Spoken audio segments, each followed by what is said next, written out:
Hey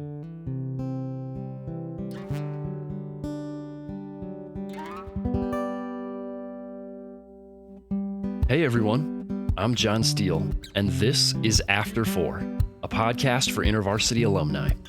Life after college is hard, and even a great experience with your InterVarsity chapter doesn't shield you from the challenges of transition. As we hear stories from real alumni learning how to make it in their post-InterVarsity reality, my hope is that this podcast will offer some encouragement, a few laughs, and even some hope for the future. This is After 4, and these are your stories. Hey friends, welcome to After 4, the podcast for InterVarsity alumni. I'm your host, John Steele. If you're joining us for the first time, so glad you made it. We're just a couple of weeks from wrapping up our post-graduation series, Finding Your Footing. For the last few weeks, we've been talking about useful skills for life after graduation. Things like living with new roommates, identifying a healthy church, using InterVarsity experience as a resume booster, and a lot of other things in addition to that. Today, we're talking with author Katie Schnack about her book, The Gap Decade, When You're Technically an Adult but Really Don't Feel Like It Yet. This book is a fantastic companion piece to the post-graduation transition. It's packed with thoughtful stories about Katie's own transitions around school, work, relationships, and even more than that. They're totally relatable, and Katie's writing style and sense of humor makes even the most difficult topics feel accessible. And today, we're going to hear some of Katie's learning from her own Gap Decade experiences. I'm going to let Katie tell those stories, though, so let's get things started. Here's Katie, and this one's for you, alumni. Well, Katie, welcome to the podcast. Thank you. I'm happy to be here. Yes, I'm so glad that we get to chat. These last few episodes, we've been talking a lot about the idea of transition. Your book, the way that it's formatted, it feels like a friend that could just go with you into this time of transition. And so I'm really excited to get to talk to you about those things. But before we do that, Katie, help us get to know you. Who are you? You know, it's a great question. Who are we all, right? Exactly. My name is Katie Schnack. I'm a writer. I'm also a book publicist by trade in my day job, but my passion is writing. I'm married. I have 2 kids. I live on a hobby farm in South Florida where my animals have no other purpose except for me to hug them. And that's it. So like literally I do eat the eggs. But yeah, so South Florida, hobby farm, writing, books, that's my life. That's awesome. Now, hobby farm is not something that I think of very often when people talk about Florida. Is that a very common thing? No. So like one day, me and my husband drove like a little bit inland and we got in this neighborhood and we're like, wait a minute. Like we're like 20 minutes from the beach, but this is farmland. And so ever since then, we're like, we must live there. And then we did. And then we bought all the animals. That's awesome. Now, Katie, one thing that I have not ever known going into a conversation beforehand is that a guest is a fellow fan of The Office. My understanding is that you are a big fan of The Office. And so we must take a moment to talk about The Office. It's impossible to narrow down, your most favorite moment, but please tell me of the 9 seasons that I hear you've binged a number of times, what is one of the standout moments for you from The Office? I think a moment that I just most relate to is when Kevin drops the pot of chili. Oh my gosh. Yes. That's one of my favorites because are we not all just a Kevin with a giant pot of chili trying to do our best, but then probably falling flat on our face in the middle of a lot of people? That is such a great picture of life. Life, right? That's my life at least. We're just trying to scoop that chili back into the pot and salvage as much of it as we can. As I was thinking about this question myself, I think it's the product recall. It starts off with Jim coming in pretending to be Dwight as the cold open, but then it ends with Dwight coming in pretending to be Jim. I don't know that there's any moment. There's certainly up to that point had not been any moment that I had rewound and watched again and again and again and laughed so hard than Dwight pretending to be Jim. He just absolutely nailed it. So good. Well, that's lovely. It's always nice to get to chat about The Office with a fellow fan. But let's talk about your book. You have this book called The Gap Decade. It's been out for a while. I'm a little late to the show, so forgive me. But here we are. Katie, can you just tell us what is the concept of the Gap Decade in general, and how is it that your book works to address this concept? Yeah, so the reason I wanted to write The Gap Decade was I felt like after graduation from college, I was just thrown into the world expected to function as an adult without really knowing how. And it wasn't just that I felt that way, but so many other people felt that way. And for a long time too, like even into your 20s and, you know, kind of are trying to like fumbling through and figuring it out. And I was like, I know that I'm not the only one feeling this way. So I just wanted to be like the voice to be like, hey, I think this is normal. Like, hey, this happened to me. Maybe it happened to you too. So it's called the gap decade, when you're technically an adult, but really don't feel like it yet. And it kind of shares my stories from college graduation through basically having my first child and just kind of all the crazy things that happen. There's a lot of talk about transitions, like moving. Me and my husband, I think we lived in like 5 states in like 5 years and a million apartments, and just a lot of moving, job stuff, trying to start a family, just kind of all those things that kind of happen into your 20s and into your 30s.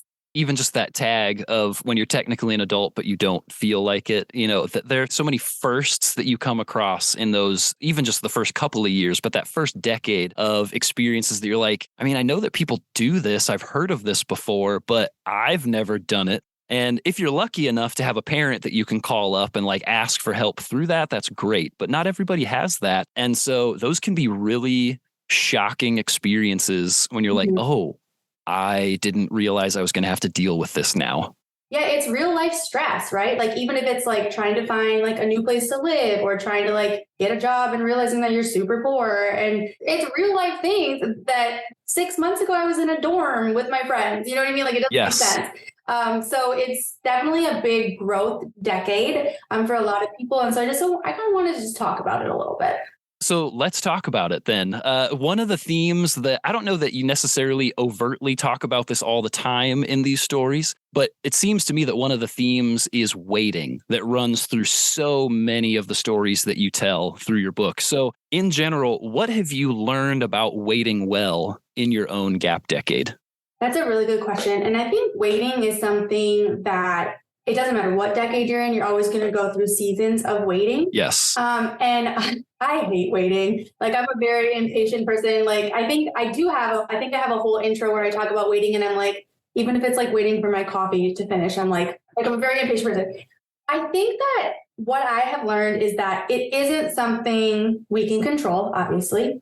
It is something that we can trust God with. We can be like, okay, I want to be 20 steps ahead of where I am right now, but I'm not. And I'm waiting to get to that point, and just trusting the timing of that, I think is, I don't know, just finding peace with that, right? Because like, it's not going to always be easy. It's definitely something, seasons of waiting are something that stretches you and that grows you in a way, even if you don't want to be grown at that moment. I don't know. I think what I've learned is that you're always going to come through seasons of waiting. You can trust God with the timing, whatever that looks like. And also too, like, I think especially as I've gotten older and been through, I think like the first couple really big seasons of waiting, like let's say you're just out of college, you're like for example, I graduated college in 2008. I couldn't find a job for a very long time because it was the recession. That was like a very big, hard lesson of waiting. And oftentimes I look back at those times and I like when I'm in seasons of waiting now, and I can be like, okay, God brought me through then.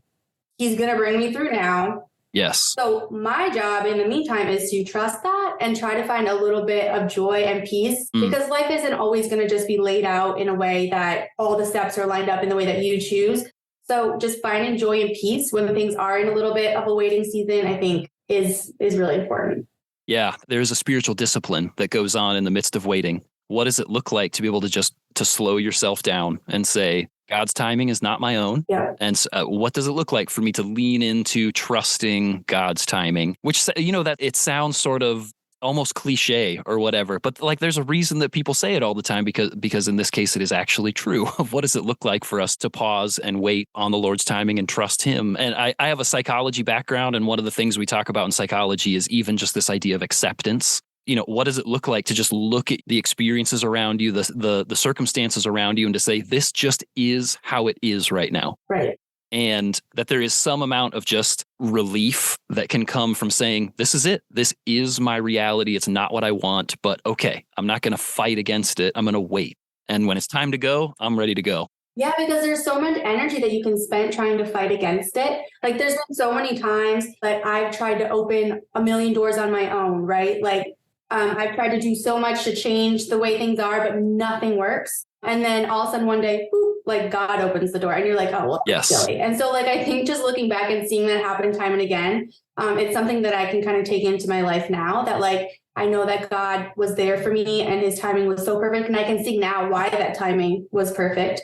And if that happened, then it's going to happen again now. So I just kind of take that with me into life moving forward. I think running parallel to waiting, it seems like there are times that we actively like waiting can feel like a very passive thing that's just like, okay, I'm just going to be here and stuff's going to happen until it's time for it to be done happening. I think there are also times that we just have to gut it out at different times, like that we are actively working to like stay in this place and to keep doing what we have to do, whether it's a job, a city, a church, whatever else it might be. You tell stories about all of these different things. How do you keep persevering when you know that you're not in your forever spot? I love that question, because how do we ever know we're in our forever spot? Right? Oh, yeah. Mm-hmm. We don't. And so I have this is a really weird story.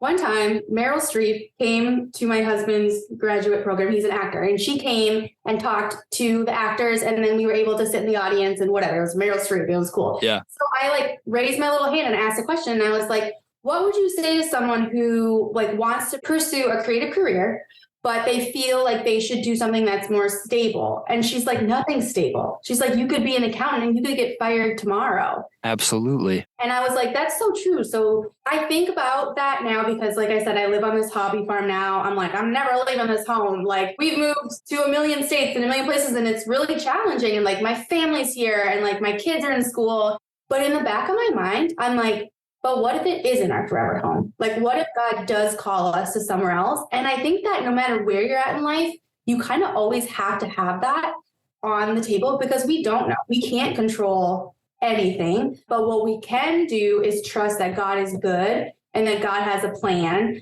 I don't know if anything ever is forever, but I think what we do know that God is forever good and trustable. And that's what I place my foundation in. And then I'm just like, whatever else, I don't know. So, yeah. Absolutely. Yes. I like that. Once again, we return to this place of like, whether things are fantastic or you just feel like you're kind of languishing away in a spot, that it's like, okay, this feels super unstable. I don't know how long this is going to last. It could be done tomorrow. It could be 10 years from now or never. But the thing that is stable is that God is stable. And what does it look like to lean in and, putting these last two parts together of like, there are places of just accepting and there are places of actively moving and like working towards an end. But that in both of those things, it is, what does it look like to trust that God is good and that he's going to carry me through any of these circumstances? Katie, many of your stories also have that moment where something finally slips free and you can tell that you are on your way towards something better, something healthier, something that's just more you. For example, I'm thinking about the writing conference that you tell about, that you're waitressing, hating it. Like, that's the one thing you didn't want to go back to. Hated it. Still hate it. Well, yes. I'm not doing it, but to this day, bad memories. Yes. And as you say in your book, blessings to everybody who loves waitressing and is really good at it, but that's not you. Yes. That's not your story. But this writing conference opportunity pops up and it's like pretty expensive, especially given you and your husband's financial status at that time. But you're like, I feel like God is prompting me to say yes to this thing.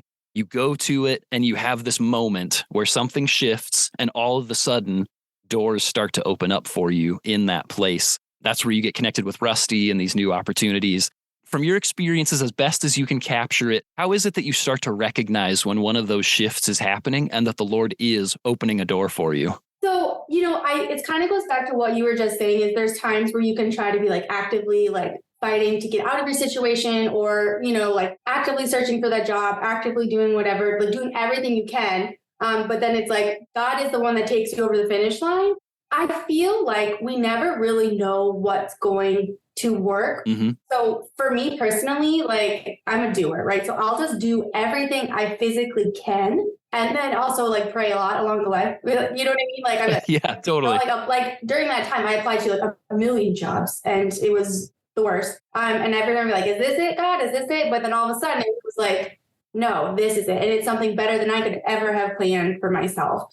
So I think that like, it's definitely a balance between doing everything you can, go the path that you feel in your heart and prayerfully feel in your heart that you want to take, right? Like Right. there have been times when I prayed, I was like, Lord, if you don't want me to be a writer, please change my heart, because it's like the most obnoxious, weird path ever. Like it doesn't, do people even read books anymore? Like, I don't know, Right. you know, but like it was so ingrained in my heart. And I can see now so many things that have happened since I've released this book, and I have the next one coming out in September, that like, it's for a reason. You know what I mean? It's just another ministry. I think just like prayerfully pursuing what you feel in your heart is where God's calling you. And then if it is, he'll help you get there. If it's not, it'll be clear. Right. And your heart won't be probably as broken, because you'll see, oh, it's not this, it's this, and this is the reason. I just always try to do everything I can, and then just pray along the way and just trust God the rest of it. Yeah, I'm feeling this theme as we're talking, that it is this active waiting process is what it feels like, that you are consistently submitting yourself to God's will of like, Lord, what do you want for my life? Where are you taking me? These are the things that I feel really passionate about, but is that just me or is that you?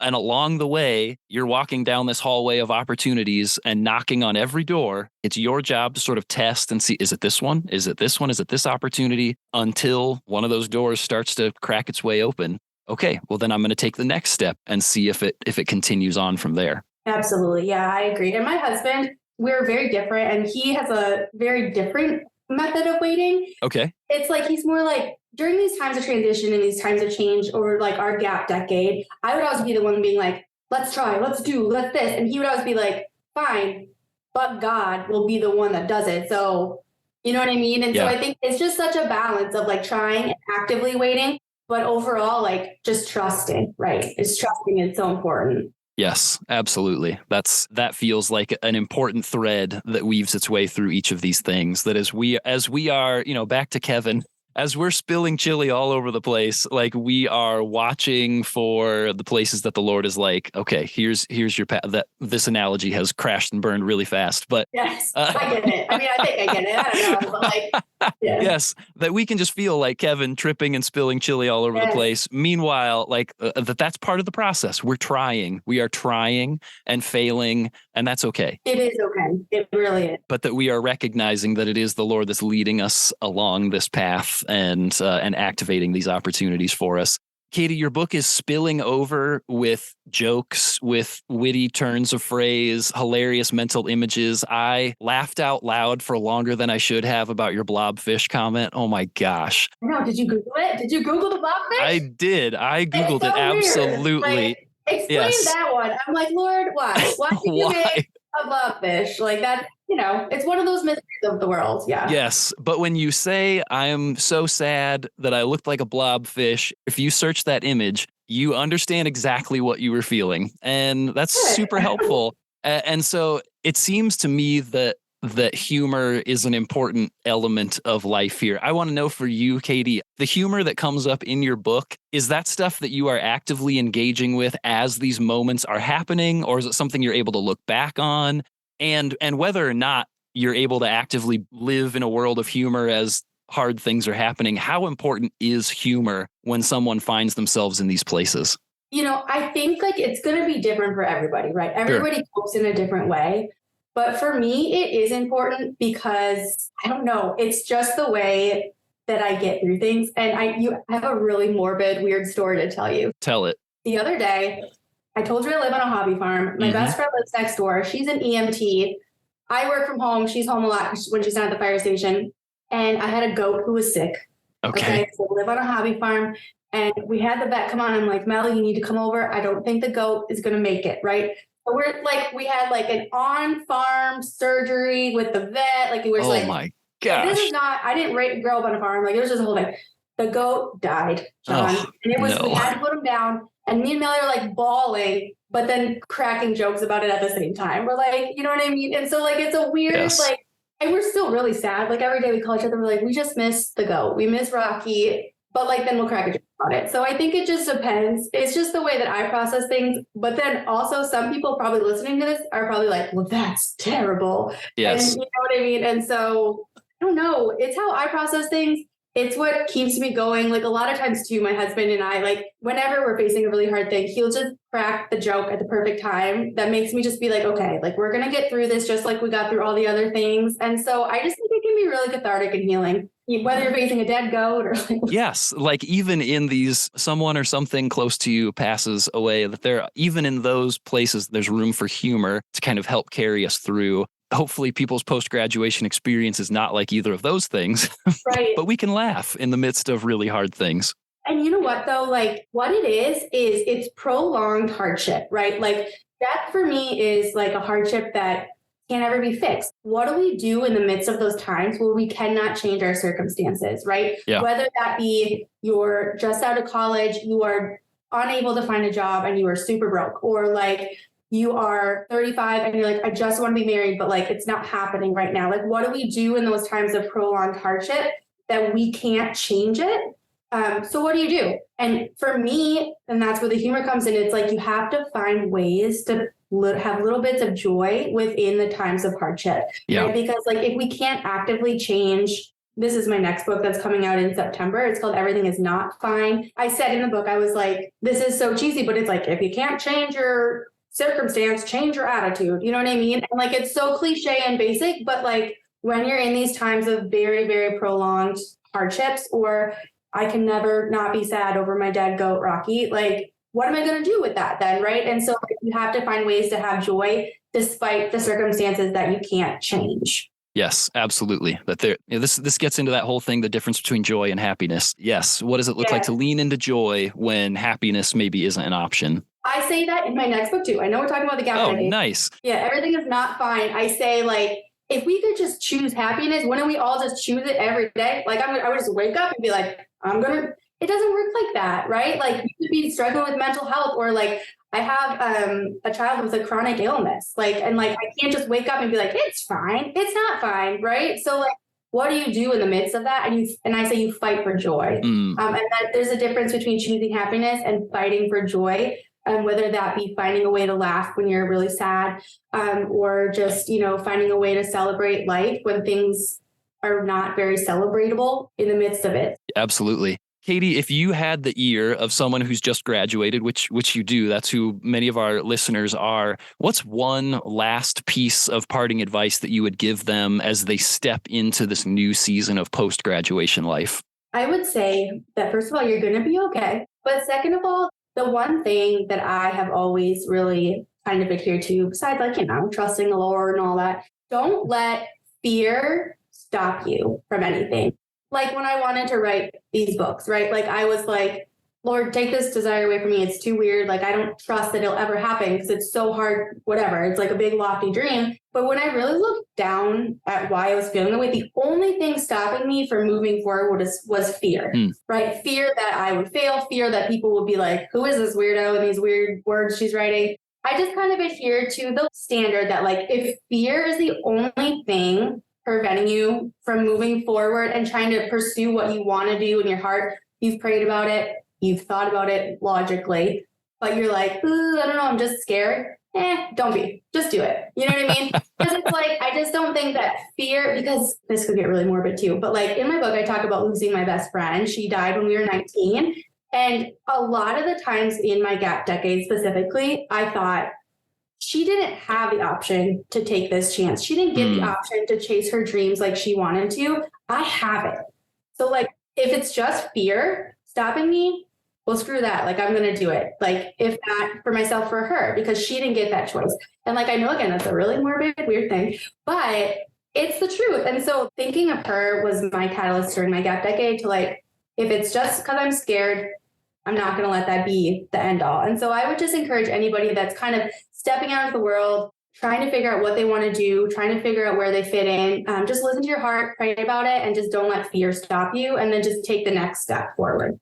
That's fantastic. It's so easy to get held back from a better thing because we're afraid. Like we know our current context, even if we don't like it, it can be very comfortable. This place that I'm in right now, it's not what I like, but I understand it. Yes. To move into something that might be better, but I don't know what it's like to be there, can often just keep us right here in this place instead of the better things that God has for us. And those can be scary things, not because there's something wrong with you, but or anything wrong with the opportunity necessarily, just because it is scary to change into something new, even if it's something better. I think that's a fantastic word. Don't let fear hold you back from making really good next steps on something. Katie, you've alluded to this a little bit, but what are you doing next, and how can people stay in touch with you so that they can keep learning from the experiences that you've had? Yeah, so I do have a book coming out on September 26th. It's called Everything is Not Fine, Finding Strength When Life is Annoyingly Difficult. And so basically what it is, it kind of alludes to some of the same things in the gap decade, but it's more like prolonged hardships. And so like I said, my son was born with a very rare illness, and it's like surgery after surgery, like specialist after specialist. Wow. So that for my husband and I was a very intense crash course of like, how do we continue to find joy when we cannot change? He will have it forever. We can't fix him. And so how do we continue to find joy when tomorrow we could be in the hospital again, right? So it's kind of like prolonged hardships, which again sounds a little bit, it's like a lot. But I also talk about like the pandemic, because was the pandemic not also a crash course for everybody? Like, we do not know when this will end or when this will get better, or if I'm going to get sick tomorrow. So like, how do we still like create a life that we enjoy and love and trust in the Lord when we do not know what's going to happen and we have no control over it too? So it's just kind of like a lot of stories about like prolonged hardships, and it's just finding joy within them and really trusting God through those times that we would never choose for ourselves, we would never have asked for, but we got to walk through those anyway. So that's that. I'm excited about it. It's a lot. It has a lot of humor in it too, like the gap decade, and it has a lot of like themes that we can all relate to. It's not just about having a sick child or anything like that, but it's like, again, like prolonged hardships. What does that do to our faith, and how do we enjoy our life in the midst of those things that we can't change? Follow me anywhere online at Katie Schnack, SCHNACK. I'm about to start TikToking soon. Oh, so, my. I know, right? It's like, yeah, Instagram, TikTok, my website, it's all there. Amazon, you know.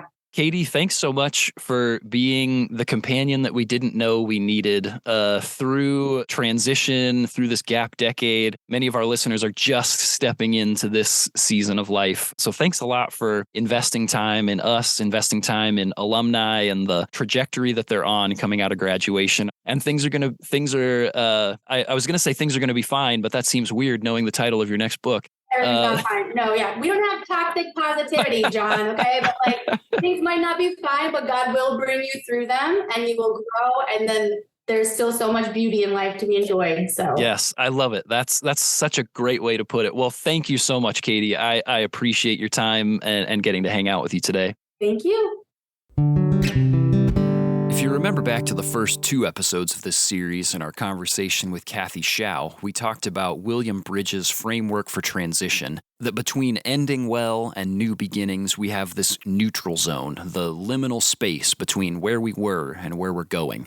So much of Katie's book, The Gap Decade, is about navigating that neutral zone. How do we wait well while prayerfully pursuing the next steps that God's laying out for us? I cannot recommend Katie's book enough as you set out on this post-graduation journey, alumni. I've used the phrase companion piece a number of times already, and I'll stand by that, as I honestly do think reading this book feels like a friend who goes on the journey with you. Check out IVP's website to grab your copy, and don't forget about that alumni discount. Katie, thanks so much for joining us for this episode. I'm always grateful for someone who records their own path through challenging experiences so the rest of us can benefit from it later. That's definitely happening here. The rest of you come back next week for our last entry in the Finding Your Footing series. I'll be joined by 2023 grad Hallie, an alumna from Minnesota State Mankato, right here in my own backyard. We're going to have a discussion about Psalm 18 and what Scripture is teaching us about God walking with us through transition.